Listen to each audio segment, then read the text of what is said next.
환영합니다. 여러분의 마음 이곳에서 풀고 가세요. 안녕하십니까, 여러분. 오늘은 정말 중요한 이야기를 해드리려고 합니다. 혹시 요즘 밤에 잠을 잘 못 주무시거나 새벽에 자꾸 깨서 이런저런 걱정이 머릿속을 맴도시는 분들 계시죠? 지난주에 저희 상담실에 오신 박모 씨, 71세 할아버지 이야기부터 시작해 보겠습니다. 이분이 하시는 말씀이, 선생님, 저는 왜 새벽 3시만 되면 눈이 번쩍 뜨일까요? 그러면 온갖 걱정들이 밀려와서 아침까지 뒤척이게 됩니다. 라고 하시더라고요. 여러분도 혹시 이런 경험 있으시죠? 낮에는 괜찮다가도 밤이 되면 갑자기 불안해지고 내일 일, 아니 앞으로의 인생이 걱정되고 말입니다. 특히 새벽 2시, 3시쯤이면 더욱 그런 것 같아요. 왜 그럴까요? 밤이 되면 주변이 조용해지니까 평소에 억누르고 있던 걱정들이 고개를 드는 거죠. 오늘 이 영상에서는 65세 이상 어르신들이 가장 많이 걱정하시는 7가지 불안에 대해 솔직하고 현실적으로 이야기해 드리겠습니다. 그리고 무엇보다 중요한 것은 이런 불안들을 어떻게 현명하게 관리해 나갈 수 있는지도 함께 말씀드리겠습니다. 혹시 지금 이 순간에도 마음 한구석에서 뭔가 불안하시다면 끝까지 들어보시기 바랍니다. 분명히 도움이 될 겁니다. 오늘 주제가 마음에 드신다면 구독과 좋아요 눌러주세요. 여러분의 마음을 안아주는 좋은 컨텐츠로 보답하겠습니다. 첫 번째 불안, 돈 걱정. 과연 얼마나 필요할까요? 자, 가장 현실적이고 직접적인 걱정부터 이야기해보죠. 바로 경제적인 문제입니다.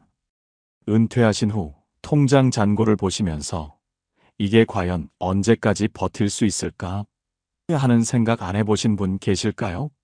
특히 요즘같이 물가가 계속 오르는 상황에서는 더욱 걱정이 클 수밖에 없습니다. 통계청 자료를 보면 현재 65세 이상 어르신들의 평균 생활비가 월 180만 원 정도입니다. 그런데 국민연금 평균 수령액은 얼마인지 아십니까? 월 55만 원입니다. 이게 현실이에요. 절반도 안 되는 거죠. 개인연금이나 퇴직금이 있다고 해도 턱없이 부족한 게 사실입니다. 더 충격적인 건 의료비입니다. 65세 이후 평균 의료비가 연간 얼마인지 아십니까?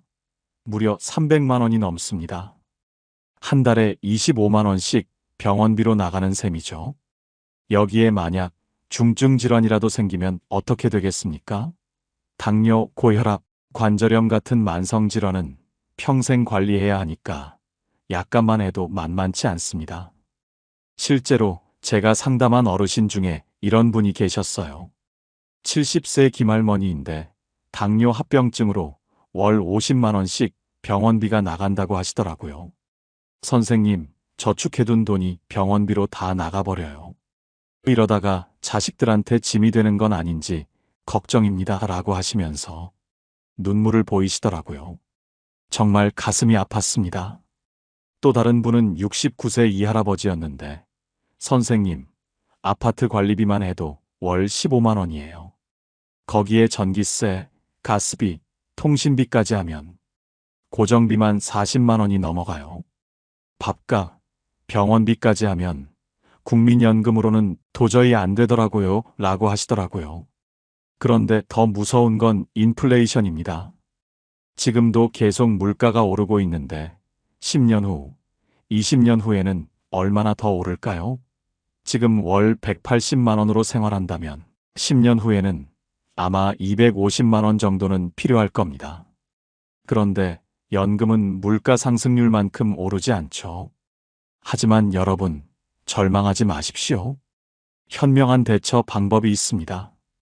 먼저, 가계부를 써보시기 바랍니다. 65세 이후에도 가계부요? 네, 맞습니다. 오히려 이 시기에 더 꼼꼼히 써야 합니다. 어디에 얼마나 쓰는지 정확히 파악해야 불필요한 지출을 줄일 수 있거든요.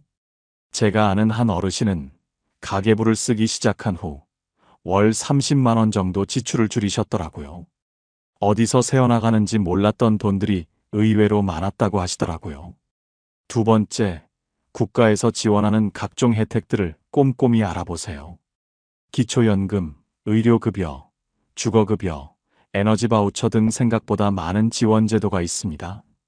많은 어르신들이 우리는 그런 거 받는 처지가 아니야 라고 하시는데 아닙니다. 당당히 받을 수 있는 권리입니다. 평생 세금 내고 사셨는데 왜 못 받으시겠어요? 기초연금만 해도 월 최대 34만 원까지 받을 수 있어요. 소득과 재산이 일정 기준 이하면 받을 수 있으니까 꼭 신청해 보세요. 또 의료비 부담을 줄이기 위한 본인 부담 상한제, 재난적 의료비 지원제도 등도 있습니다. 세 번째는 건강관리입니다. 아프지 않는 것이 최고의 절약입니다. 하루 30분 걷기, 금연, 금주만으로도 의료비를 크게 줄일 수 있어요. 예방이 최고의 치료라는 말, 정말 맞습니다. 건강검진도 꼼꼼히 받으시고, 만성질환이 있으시면 꾸준히 관리하세요. 네 번째는 부업이나 일자리를 찾아보는 것입니다. 요즘은 시니어를 위한 일자리가 많이 생겼어요.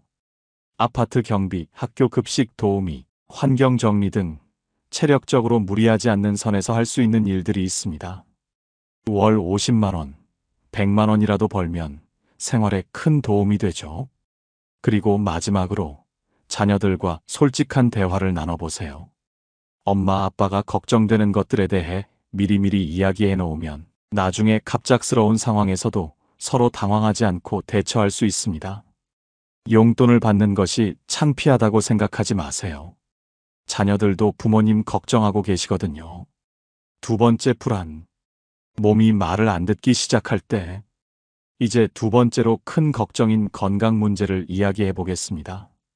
어르신들과 상담하다 보면 가장 많이 듣는 말씀이 몸이 예전 같지 않아요입니다. 정말 공감이 되는 말씀이죠. 며칠 전에도 이런 일이 있었어요. 68세 되신 이 할아버지가 오셔서 선생님, 어제 마트에서 아는 사람을 만났는데 그 사람 이름이 갑자기 기억이 안 나더라고요. 혹시 제가 치매 초기 증상인 건 아닐까요? 라고 걱정스럽게 물어보시더라고요. 얼굴은 분명히 아는데 이름이 생각 안 나는 상황. 정말 당황스럽죠. 또 다른 분은 계단 오르기가 힘들어졌어요.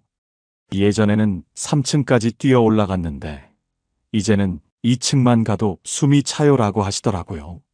무릎도 아프고 허리도 아프고 어깨도 결리고 아침에 일어날 때마다 어디가 또 아플까 하는 생각부터 드신다는 분들이 많으세요. 이런 경험들 정말 무섭죠? 갑자기 단어가 기억 안 나거나 어디 두었는지 깜빡하거나 계단 오르기가 힘들어지거나 이럴 때마다 나도 이제 늙었구나 하는 생각이 들면서 우울해지죠. 더 무서운 건 앞으로 더 나빠지면 어쩌지? 하는 걱정입니다.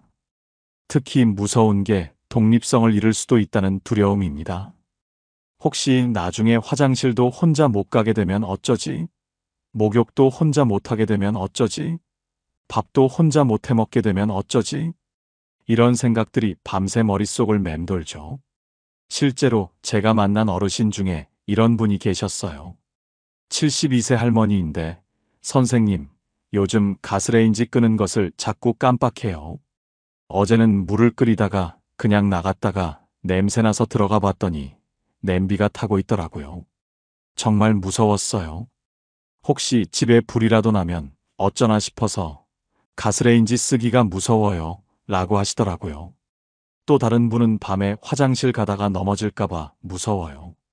어둠 속에서 물건에 걸려 넘어지면 골절될 수도 있잖아요. 그러면 병원 신세지고 자식들한테 짐만 되고 라고 걱정하시더라고요.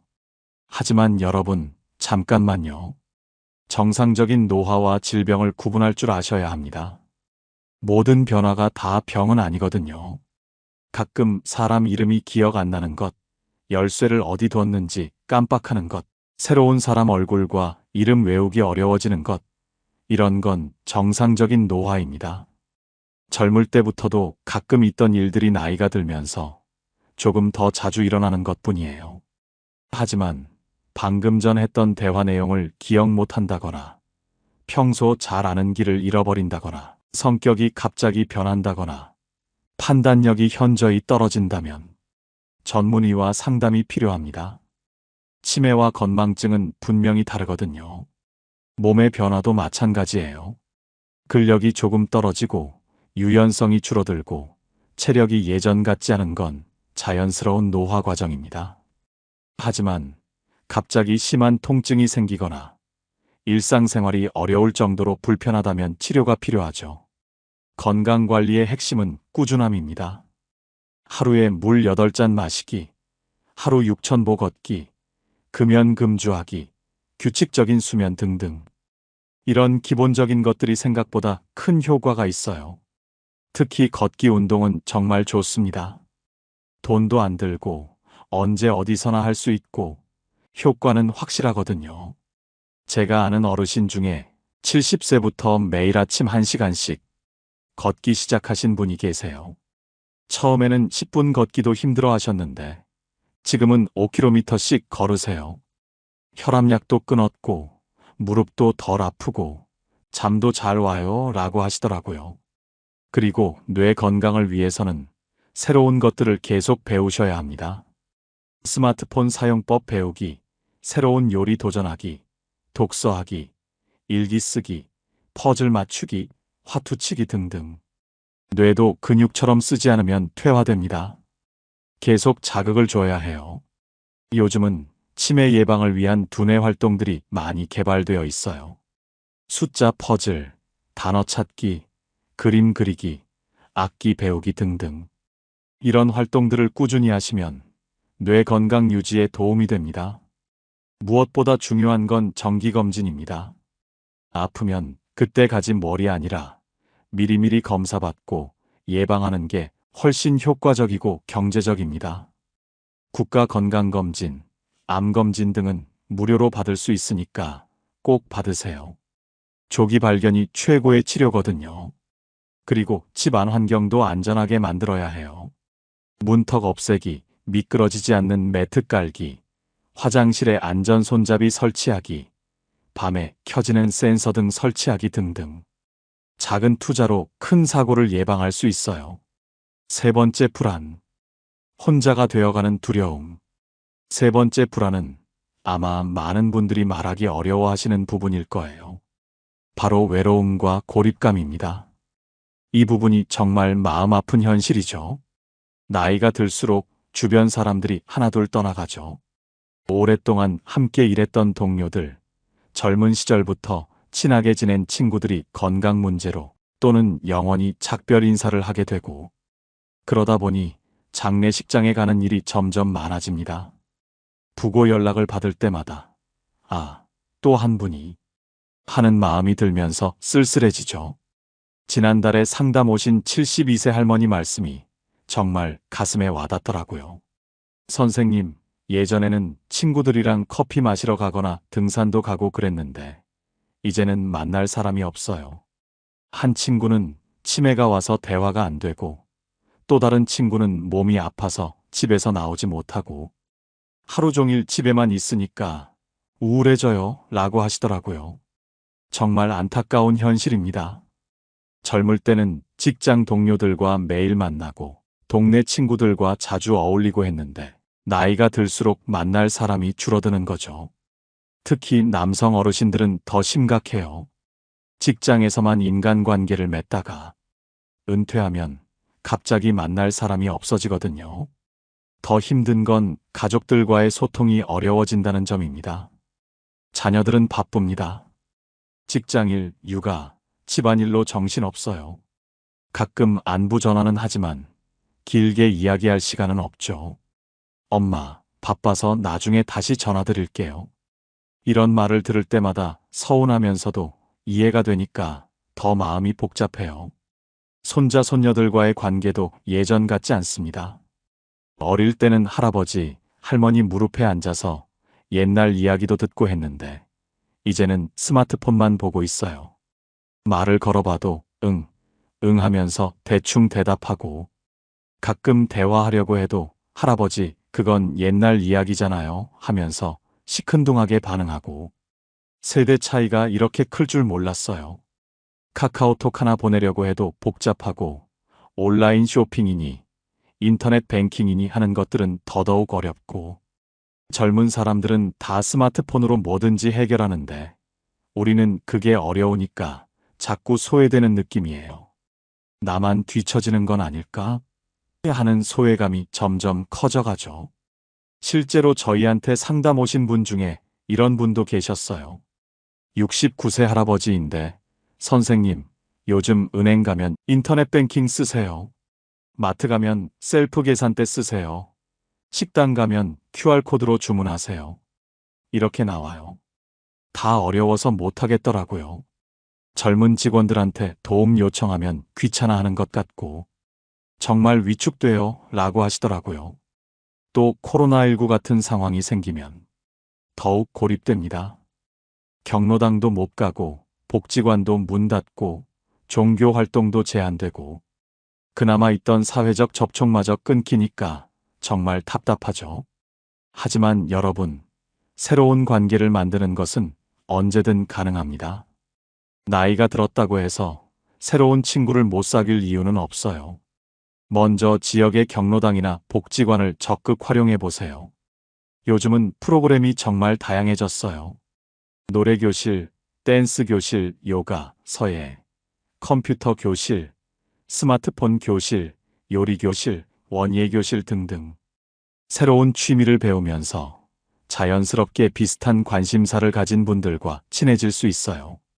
제가 아는 어르신 중에 70세에 탱고를 배우기 시작하신 분이 계세요. 처음에는 쑥스러워 하셨는데 지금은 탱고 동아리 회장까지 하고 계세요. 새로운 친구들도 생기고 운동도 되고 정말 좋아요 라고 하시더라고요. 종교 활동도 좋은 방법입니다. 교회, 절, 성당 등에서는 어르신들을 위한 모임이 많이 있거든요. 꼭 독실한 신자가 아니어도 참여할 수 있는 봉사활동이나 문화행사들이 많아요.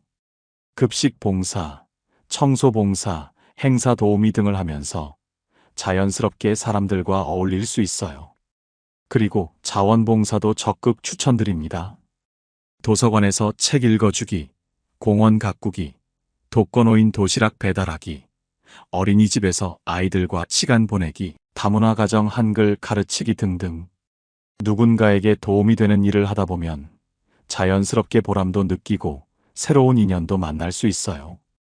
동네 아파트 입주자 모임이나 통장 모임 같은 것도 좋아요. 지역 문제에 관심 갖고 참여하다 보면 이웃들과 친해질 수 있거든요. 작은 것부터 시작해보세요. 엘리베이터에서 만나면 인사하기, 산책하다가 만나면 안부 묻기, 이런 것들부터요. 디지털 소외감 해결을 위해서는 천천히 하나씩 배워보세요. 자녀들이나 손자, 손녀들에게 할머니가 카카오톡 좀 배우고 싶은데 가르쳐 줄래? 하고 부탁해보세요. 아마 기꺼이 도와줄 거예요.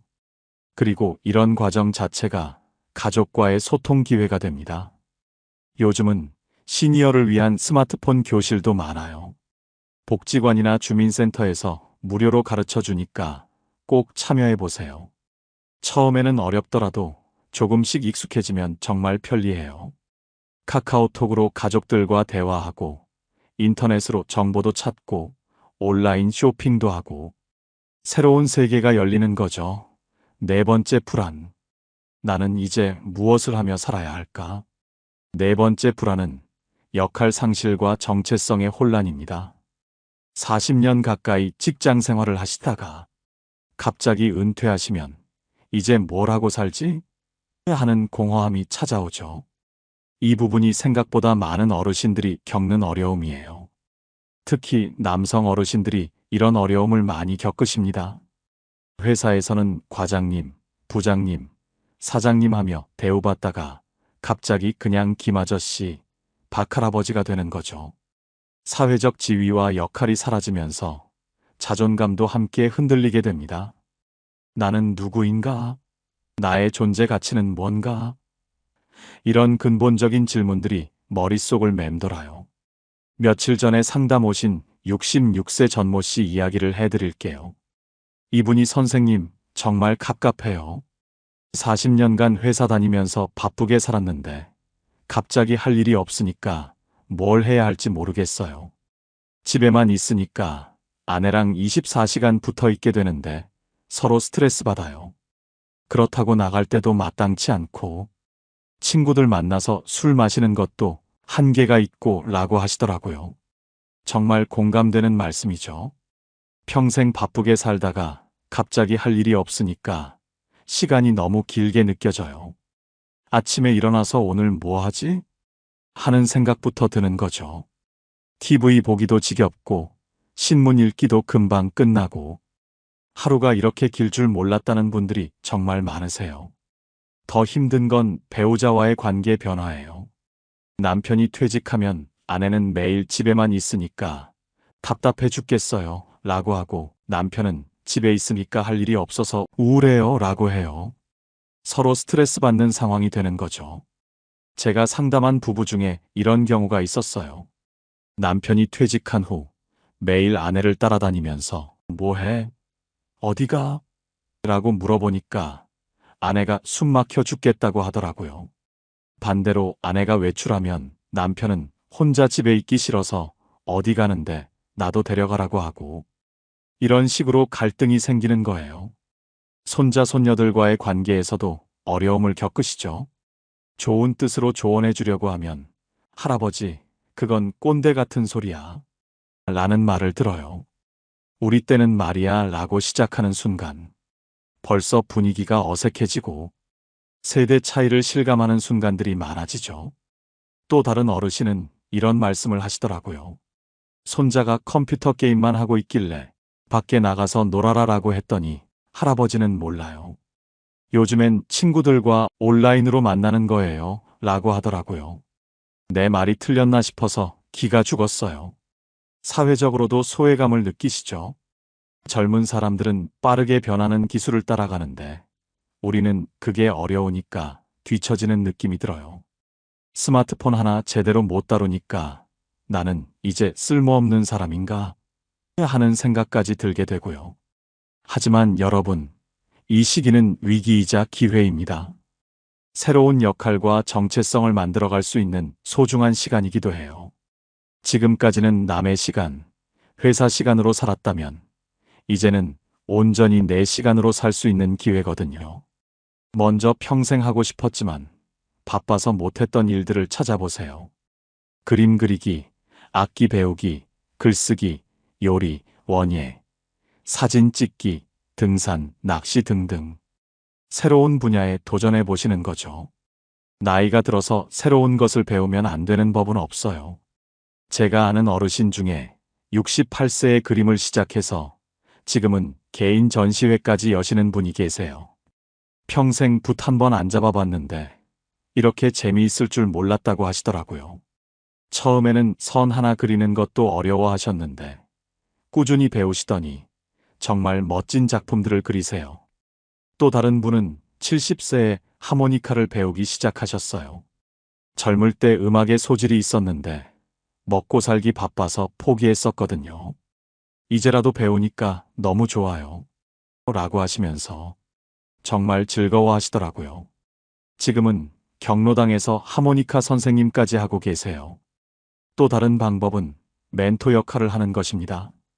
오랜 경험과 지혜를 젊은 세대에게 전수하는 거죠. 요즘은 시니어 멘토링 프로그램이 많아요. 창업을 준비하는 젊은이들에게 조언해주거나 새내기 직장인들에게 업무 노하우를 알려주거나 취업 준비하는 학생들에게 면접 요령을 가르쳐주는 일들 말이에요. 실제로 한 어르신은 평생 건설업에 종사하셨는데 퇴직 후에 건설 관련 창업을 준비하는 젊은이들의 멘토가 되셨어요. 40년간 쌓인 경험을 나눠주니까 정말 보람 있어요. 젊은이들도 고맙다고 하고 나도 여전히 쓸모있는 사람이라는 느낌이 들어요 라고 하시더라고요. 자원봉사도 새로운 역할을 찾는 좋은 방법입니다. 어린이집에서 책 읽어주기, 다문화 가정 아이들 한글 가르쳐주기, 복지시설에서 어르신들과 시간 보내기, 병원에서 환자 돌봄 도우미 하기 등등. 누군가에게 필요한 사람이 되는 것만큼 보람 있는 일이 또 있을까요? 한 할머니는 동네 어린이집에서 매주 2번씩 아이들에게 옛날 이야기를 해주세요. 아이들이 할머니 또 언제 와요? 라고 물어볼 때마다 정말 기뻐요. 내가 누군가에게 필요한 사람이라는 걸 느껴요 라고 하시더라고요. 배우자와의 관계 개선을 위해서는 각자의 영역을 만드는 게 중요해요. 24시간 붙어 있으면 서로 답답하니까 각자 하고 싶은 일을 찾아서 하는 시간을 갖는 거죠. 남편은 등산 동호회에 가입하고 아내는 요가 교실에 다니고 이런 식으로요. 손자 손녀들과의 관계에서는 가르치려 하지 말고 함께 배우려 하세요. 할아버지도 요즘 것 좀 배우고 싶은데 가르쳐 줄래? 이렇게 접근하면 훨씬 좋아요. 아이들도 할아버지, 할머니에게 뭔가를 가르쳐 주는 것을 좋아하거든요. 5번째 불안. 가족과의 미묘한 관계 변화. 5번째로 이야기할 불안은 가족 관계의 변화입니다. 이 부분이 참 미묘하고 복잡해요. 가족이니까 솔직하게 이야기하고 싶기도 하고, 그렇다고 너무 부담 주고 싶지도 않고, 이런 미묘한 감정들이 얽혀 있어서 더 어려워요. 예전에는 부모님이 자녀들에게 용돈을 주셨죠. 명절 때마다 이거 받아라, 애들 과자 사 먹어라 하면서 용돈 봉투를 주는 게 당연했어요. 그런데 이제는 반대로 자녀들이 용돈을 드리는 상황이 되었어요. 물론 고마운 일이지만 마음 한편으로는 내가 이제 자식들 신세를 지는구나 하는 생각이 들면서 복잡하죠. 실제로 상담 오신 어르신 중에 이런 분이 계셨어요. 선생님, 아들이 매달 용돈을 가져다 줘요. 고맙기는 한데 받을 때마다 마음이 무거워요. 평생 자식들 뒷바라지하느라 고생했는데 이제는 거꾸로 신세지는 기분이에요 라고 하시더라고요. 또 다른 어르신은 딸이 엄마 필요한 거 있으면 말해요 라고 하는데 뭘 달라고 말하기가 쉽지 않아요. 괜히 부담 주는 것 같고 그렇다고 필요한 게 없는 것도 아니고 참 애매해요 라고 하시더라고요. 며느리나 사위와의 관계는 더 조심스럽죠. 친자식이 아니다 보니까 눈치를 보게 되고 괜히 간섭하는 것 같아서 말하고 싶은 것도 참게 되고 특히 손자 손녀 교육 문제에서는 세대 차이가 크게 나타나요. 한 할머니는 이런 고민을 털어놓으셨어요. 손자가 밥을 안 먹고 과자만 먹으려고 해서 밥 먼저 먹어야지라고 했더니 며느리가 요즘엔 아이들 자율성을 존중해줘야 해요 라고 하더라고요. 내 말이 틀린 건가 싶어서 더 이상 뭘 말해야 할지 모르겠어요. 또 다른 할아버지는 사위가 주말에도 골프 치러 나가니까 딸이 혼자 아이들 돌보느라 힘들어 보여서 한마디 했더니 아빠는 옛날 생각이에요. 요즘 남자들은 다 그래요 라고 하더라고요. 세상이 변한 건지 내가 고리타분한 건지 모르겠어요 라고 하시더라고요. 우리 때는 말이야 라고 시작하면 벌써 분위기가 어색해져요. 좋은 뜻으로 하는 말인데 젊은 세대들에게는 잔소리나 꼰대 소리로 들릴 때가 많거든요. 그래서 하고 싶은 말이 있어도 참게 되고 그러다 보면 점점 소외되는 느낌이 들어요. 또 다른 어려움은 디지털 격차입니다. 스마트폰이 자꾸 말을 안 듣는다고 자녀들한테 물어보면 아, 또요? 어떻게 하신 거예요? 라는 반응을 보일 때가 있어요. 그럴 때마다 내가 무능해 보이는구나 하는 생각이 들어서 위축되죠. 한 어르신은 이런 말씀을 하시더라고요. 카카오톡에서 사진 하나 보내려고 해도 어디서 어떻게 해야 하는지 모르겠어요. 아들한테 물어봐도 그런 것도 몰라요? 라는 식으로 대답해서 기분이 상해요. 그럼 더 이상 묻기도 싫어지고 명절이나 가족 모임 때도 미묘한 갈등이 생겨요. 예전에는 어른이 중심이 되어서 가족 행사를 주도했는데 이제는 젊은 세대가 주도권을 잡는 경우가 많아요. 우리는 이제 들러리인가? 하는 생각이 들 때도 있죠. 하지만 가족 관계는 소통으로 개선될 수 있습니다. 중요한 건 서로의 입장을 이해하려고 노력하는 거예요. 먼저 역할 분담에 대해 가족 회의를 해보세요. 할아버지, 할머니가 할 수 있는 일, 자녀들이 도와줘야 할 일을 명확히 정하는 거죠. 무조건 도움받기만 하는 게 아니라 할 수 있는 역할을 찾아서 하시는 겁니다. 예를 들어 손자 손녀 등하교 도와주기, 집안 청소나 빨래 도와주기, 가족 행사 음식 준비하기, 아이들 숙제 봐주기 등등. 작은 역할이라도 가족에게 도움이 되는 일을 하시면 자존감도 올라가고 관계도 좋아져요. 제가 아는 할머니는 매일 손자 학교 끝나면 데리러 가서 집까지 데려다 주시는 역할을 하고 계세요. 며느리가 직장에 다니니까 내가 이 정도는 도와줘야지 라고 하시면서 정말 기쁘게 하세요. 손자도 할머니와 함께 오는 시간을 좋아하고요. 그리고 우리 때는 이라는 표현 대신 요즘엔 어떻게 하는지 궁금하네 라고 물어보시는 게 좋아요. 젊은 세대의 방식을 이해하려고 노력하는 모습을 보여주시는 거죠. 그러면 요즘엔 이렇게 해요 라고 친절하게 설명해 줄 거예요. 예를 들어 요즘 아이들 교육은 어떻게 하는지 궁금해. 우리 때와는 많이 다르겠지? 라고 물어보면 네, 요즘엔 이런 방식으로 해요 라고 설명해 줄 거예요. 그러면 자연스럽게 대화가 이어지고 서로 이해할 수 있게 되죠. 디지털 기기 사용법을 배울 때도 미안하다, 또 물어봐서 라고 하지 마시고 고마워, 가르쳐줘서 라고 표현해 보세요. 가르쳐주는 사람도 기분이 좋아져요.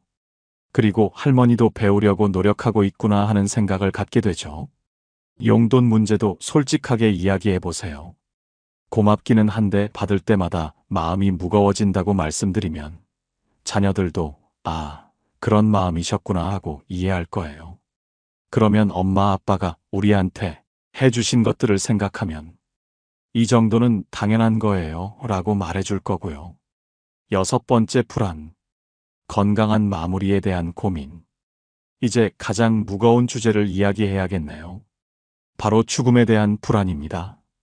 이 주제는 많은 분들이 피하고 싶어 하시지만 현실적으로 생각해 봐야 할 문제이기도 해요. 65세가 넘으면서 자연스럽게 남은 시간에 대해 생각하게 되죠.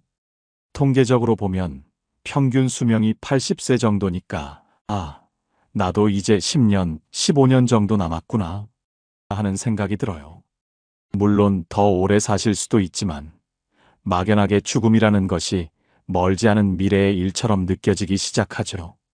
동년배 지인들의 부고 소식이 들려올 때마다 더욱 실감이 나요. 저 사람이 벌써 하는 생각과 함께 다음은 나일 수도 있겠구나 하는 생각이 들어요. 특히 같은 또래이거나 나보다 어린 사람의 부고를 들을 때는 정말 충격적이죠. 며칠 전에 상담 오신 어르신도 이런 말씀을 하시더라고요. 선생님, 작년 한 해 동안 동창 4명이 세상을 떠났어요. 모두 건강해 보였던 친구들인데 장례식장에 갈 때마다 다음은 누구 차례일까 하는 생각이 들어서 무서워요. 특히 밤에 잠들기 전에 이런 생각들이 많이 떠오르죠. 내가 죽으면 가족들이 어떻게 될까? 장례는 어떻게 치를까? 재산 정리는 제대로 해뒀나? 아직 못다 한 말은 없나? 이런 걱정들이 머릿속을 맴돕니다. 실제로 한 할아버지는 이런 고민을 털어놓으셨어요. 밤마다 잠들기 전에 혹시 내가 자다가 그냥 안 깨면 어쩌지? 하는 생각이 들어요. 그러면 가족들이 얼마나 당황하겠어요? 특히 아내 혼자 모든 걸 처리해야 하는데 뭘 어떻게 해야 하는지 잘 모르거든요. 또 다른 할머니는 자식들이 내 장례 때문에 싸우지는 않을까 걱정돼요. 누가 상주할 것인지, 어디서 장례를 치를 것인지, 매장할 것인지, 화장할 것인지 미리 정해놓지 않으면 자식들이 어려워할 것 같아요 라고 하시더라고요. 요즘은 존엄사나 연명치료에 대한 고민도 많으시죠. 의식 없이 기계에 의존해서 연명하고 싶지 않다는 분들도 계시고 끝까지 살고 싶다는 분들도 계시고 정답이 없는 어려운 문제예요. 한 어르신은 TV에서 식물인간 상태로 몇 년씩 있는 사람들 보면 정말 무서워요. 나는 그런 상태가 되고 싶지 않은데 그렇다고 가족들한테 나를 그냥 보내달라고 말하기도 어렵고 라고 하시더라고요. 경제적인 부담도 걱정이에요. 장례 비용이 만만치 않거든요. 요즘 장례 한 번 치르는데 1천만 원은 기본이고 좀 제대로 하려면 2천만 원도 넘게 들어요. 내 장례비 때문에 자식들이 경제적 부담을 지면 어쩌지 하는 걱정도 들죠. 상속 문제도 복잡해요. 재산이 많지 않아도 집 하나 예금 조금 있으면 자식들 사이에 갈등이 생길 수 있거든요. 누가 집을 가질 것인가? 예금은 어떻게 나눌 것인가? 이런 문제들 때문에 가족이 싸우는 경우도 많아요. 하지만 이런 주제들을 미리 생각해두고 준비해두는 것은 현명한 일입니다. 피한다고 해서 없어지는 문제가 아니거든요. 먼저 유언장을 작성해 보세요. 꼭 재산이 많아야 하는 게 아니에요. 자녀들에게 하고 싶은 말, 가족들이 서로 사랑하며 지냈으면 좋겠다는 바람, 고마웠던 사람들에 대한 감사 인사. 같은 내용도 중요한 유산이 될 수 있어요. 한 할아버지는 유언장에 이런 내용을 쓰셨어요. 얘들아, 아빠가 부족해서 많은 것을 해주지 못했지만 너희들이 자랑스럽다. 서로 도우며 화목하게 살아라. 그것이 아빠가 바라는 것이다. 정말 감동적이었어요. 사전 의료 의향서도 작성해 보시기 바랍니다. 본인이 의식이 없을 때 어떤 치료를 받고 싶은지 또는 받고 싶지 않은지를 미리 밝혀두는 거죠. 이렇게 해두면 나중에 가족들이 어려운 결정을 내릴 때 도움이 됩니다. 그리고 가족들과 이런 주제에 대해 대화를 나눠보세요. 처음에는 어색하고 무거울 수 있지만 미리 이야기해두면 정말 도움이 돼요. 아빠는 화장을 원한다. 엄마는 장례식을 간소하게 치르고 싶다. 병원에서 무의미한 연명 치료는 하지 않았으면 좋겠다. 이런 의견들을 미리 알려주는 거죠. 장례에 대한 본인의 희망사항도 미리 알려주세요. 화장을 원하시는지 매장을 원하시는지, 장례식은 간소하게 하고 싶으신지, 종교적 의식을 원하시는지, 특별히 부탁하고 싶은 것이 있는지 등등. 이런 것들을 미리 정해두면 가족들도 혼란스러워하지 않고 차근차근 준비할 수 있어요. 장례보험이나 상조의 가입도 고려해 보세요. 경제적 부담을 줄일 수 있거든요. 월 3만 원, 5만 원씩 납입해서 나중에 장례 비용을 충당하는 거죠. 자녀들에게 경제적 부담을 주지 않으면서도 체면 있는 장례를 치를 수 있어요. 무엇보다 중요한 건 남은 시간을 의미 있게 보내는 것입니다. 가족들에게 사랑한다는 말 자주 하기, 고마웠던 사람들에게 감사 인사하기, 하고 싶었던 일들 하나씩 실행해보기, 좋은 추억 많이 만들기 등등. 죽음을 두려워만 할 것이 아니라 그때까지 얼마나 잘 살 것인가에 집중하는 게 더 중요해요. 매일매일을 소중하게 여기고 감사하는 마음으로 살면서 후회 없는 인생을 만들어가는 거죠. 지금까지 65세 이상 어르신들이 겪으시는 주요 불안들을 살펴봤습니다. 경제적 걱정, 건강 문제, 외로움, 역할 상실, 가족 관계의 변화, 그리고 죽음에 대한 두려움까지 정말 많은 것들이 마음을 무겁게 하죠. 혹시 이 영상을 보시면서 맞아, 나도 그런 생각했었어. 아, 나만 이런 게 아니구나 하신 분들 많으실 것 같아요. 그런 분들께 먼저 말씀드리고 싶은 건 당신만 그런 게 아니다라는 점입니다. 이런 불안들은 나이가 들면서 자연스럽게 생기는 감정들이에요. 나약해서도 아니고 부정적으로 생각해서도 아닙니다. 인생의 후반기로 접어들면서 겪게 되는 당연한 과정이죠. 젊을 때는 미래에 대한 희망과 가능성에 집중했다면 이제는 현실적인 제약들과 마주하게 되는 시기인 거예요. 하지만 중요한 건 이런 불안들을 완전히 없앨 수는 없지만 현명하게 관리할 수는 있다는 점입니다. 불안을 적으로 생각하지 말고 동반자로 생각해 보세요. 불안이 있기 때문에 미리 준비하고 대비할 수 있거든요. 먼저 규칙적인 생활 리듬을 유지하세요. 매일 같은 시간에 일어나고, 같은 시간에 식사하고, 같은 시간에 잠자리에 드는 것만으로도 심리적 안정감을 얻을 수 있어요. 불규칙한 생활은 불안을 더 키우거든요. 제가 아는 할머니는 매일 아침 6시에 일어나서 라디오 체조하고 7시에 아침 식사하고 8시에 산책 나가는 것을 10년째 지키고 계세요. 규칙적으로 생활하니까 마음이 안정돼요 라고 하시더라고요. 두 번째로 신체 활동을 꾸준히 하세요. 걷기, 체조, 요가, 수영 등 무리하지 않는 선에서 몸을 움직이는 것이 중요해요. 몸이 건강해야 마음도 건강해집니다. 운동하면 엔도르핀이 분비되어서 기분이 좋아지거든요. 또 체력이 좋아지면 자신감도 생기고 불안감도 줄어들어요. 하루 30분씩만 걸어도 효과가 있어요. 처음에는 10분부터 시작해서 점차 늘려가시면 돼요. 혼자 걷기 심심하시면 가족이나 친구와 함께 걸으시거나 라디오 들으면서 걸으셔도 좋아요. 제가 아는 할아버지는 75세에 수영을 배우기 시작하셨어요. 물이 무서웠는데 용기 내서 배워보니까 정말 좋더라고요. 관절에도 좋고 전신 운동이 되고 스트레스도 풀려요 라고 하시면서 지금도 일주일에 3번씩 수영장에 다니세요. 세 번째는 사회적 관계를 유지하는 것입니다. 혼자 있는 시간이 너무 많으면 부정적인 생각이 증폭되기 쉬워요. 사람과의 만남과 대화가 정말 중요합니다. 가족, 친구, 이웃과의 관계를 소중히 여기고 새로운 인연도 만들어 보세요. 경로당, 복지관, 종교시설 등을 적극 활용하시고 취미 활동이나 동호회에도 참여해 보세요. 처음에는 낯설고 어색할 수 있지만 조금만 용기 내시면 좋은 사람들 많이 만날 수 있어요. 네 번째는 새로운 것을 배우고 도전하는 마음가짐입니다. 나이가 들었다고 해서 배움을 멈출 이유는 없어요. 뇌는 평생 새로운 것을 학습할 수 있거든요. 새로운 취미, 새로운 기술을 배우면서 성취감을 느껴보세요. 그러면 나도 아직 할 수 있는 것이 많구나 하는 자신감이 생겨요. 스마트폰 사용법, 컴퓨터, 외국어, 악기, 그림, 요리, 원예 등등 배울 수 있는 것들이 정말 많아요.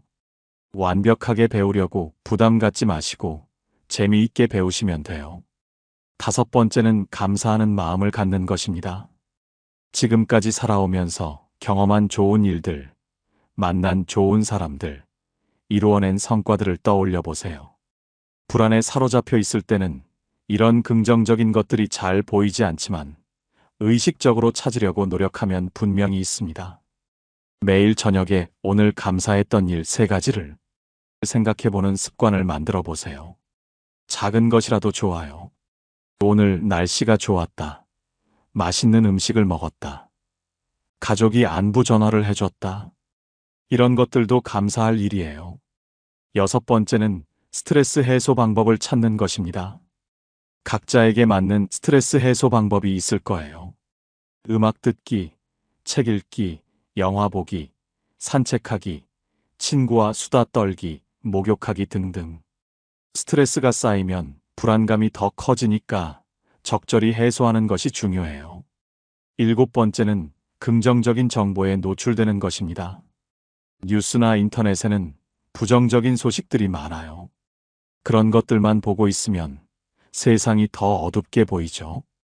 의도적으로 긍정적인 내용들을 찾아보세요. 감동적인 이야기, 희망적인 소식, 유쾌한 콘텐츠들 말이에요. 8번째는 현재에 집중하는 것입니다. 불안은 주로 미래에 대한 걱정에서 나와요. 나중에 어떻게 되면 어쩌지? 이런 생각들 말이에요. 하지만 미래는 아무도 알 수 없어요. 지나치게 미래를 걱정하기보다는 현재 이 순간에 집중해 보세요.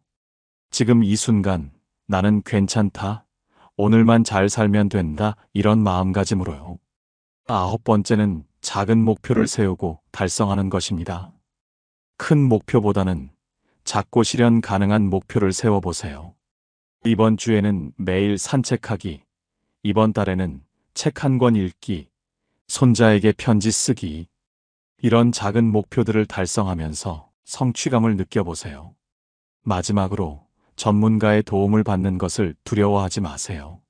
상담사, 의사, 사회복지사 등 도움을 줄 수 있는 사람들이 많이 있어요. 이 나이에 무슨 상담이야 라고 생각하지 마시고 필요하면 언제든 도움을 요청하세요. 혼자 끙끙 앓는 것보다 전문가와 이야기하면 훨씬 마음이 가벼워져요. 우울감이 지속되거나 불안감이 일상생활에 지장을 줄 정도로 심하다면 반드시 전문가의 도움을 받으시기 바라요. 정신건강의학과에 가는 것을 부끄러워하지 마세요. 감기 걸리면 내과 가는 것처럼 자연스러운 일이에요. 여러분, 정말 긴 시간 동안 함께 해주셔서 감사합니다. 오늘 이야기한 내용들이 결코 가볍지 않았을 거라는 걸 알고 있어요. 아마 무거운 주제들이어서 보시면서 마음이 복잡하셨을 수도 있겠어요. 혹시 이런 걸 왜 굳이 생각해야 하나? 하는 생각도 드셨을 거고요. 하지만 기억해 주세요. 이런 불안들을 인정하고 받아들이는 것이 해결의 첫걸음이라는 것을요. 모른 척하고 외면한다고 해서 없어지는 게 아니거든요. 오히려 정면으로 바라보고 현실적으로 준비할 때 마음이 더 편해져요. 그리고 무엇보다 중요한 건 65세 이후의 삶도 충분히 의미 있고 아름다울 수 있다는 것입니다. 불안이 있다고 해서 불행한 게 아니에요. 젊을 때는 젊을 때의 고민이 있었고 중년에는 중년의 고민이 있었듯이 지금은 지금의 고민이 있을 뿐이에요. 실제로 많은 어르신들이 이 시기를 제2의 인생이라고 부르시잖아요. 의무와 책임에서 조금 자유로워지면서 진정 자신을 위한 시간을 가질 수 있는 시기이기도 하거든요. 하고 싶었지만 못했던 일들을 할 수 있고 새로운 취미나 관계를 만들 수 있고 그동안의 경험과 지혜를 젊은 세대에게 전수할 수도 있고요. 제가 상담하면서 만난 어르신들 중에 정말 멋지게 사시는 분들이 많아요. 70세에 대학에 입학하신 할머니, 75세에 봉사활동을 시작해서 지역사회의 어른신으로 존경받는 할아버지, 80세가 넘어서도 새로운 것을 배우고 도전하시는 분들. 이런 분들을 보면 나이는 정말 숫자에 불과하다는 생각이 들어요. 우리는 혼자가 아닙니다. 같은 시대를 살아가는 동년배들이 있고, 가족이 있고, 지역사회가 있어요.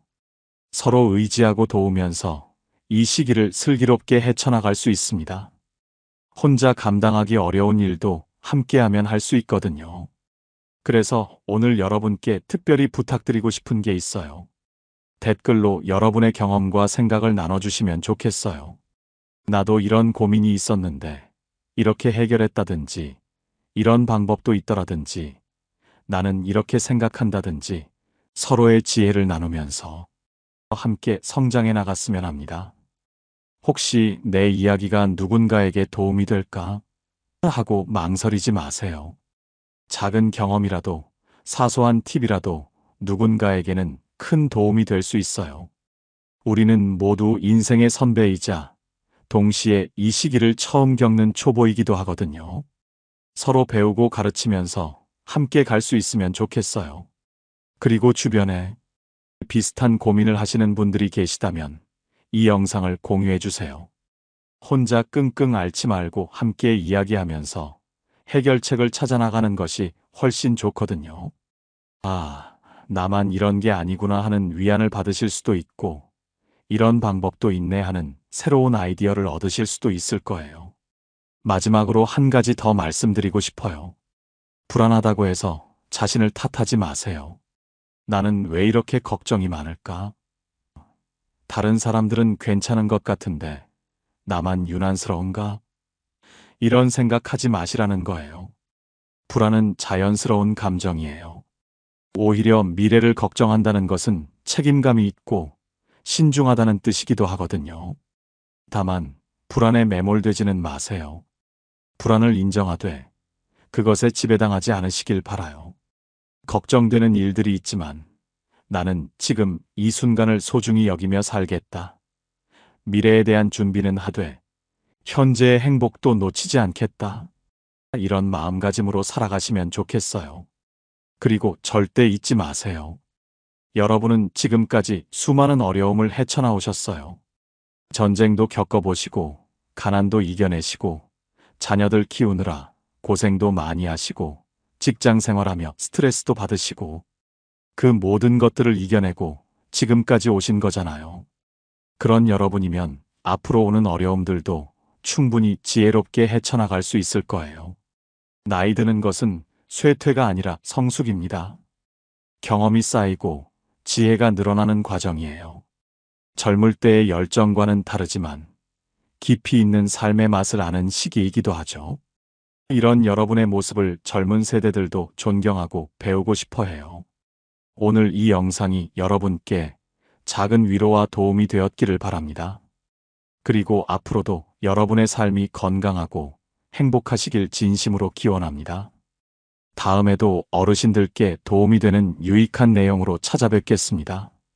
오늘 같은 무거운 주제뿐만 아니라 일상생활에 실질적으로 도움이 되는 정보들, 건강관리 방법들, 취미생활 아이디어들, 가족관계 개선 방법들 등등 다양한 내용으로 여러분과 함께하고 싶어요.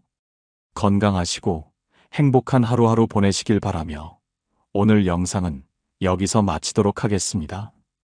끝까지 함께해 주신 여러분 정말 고맙습니다.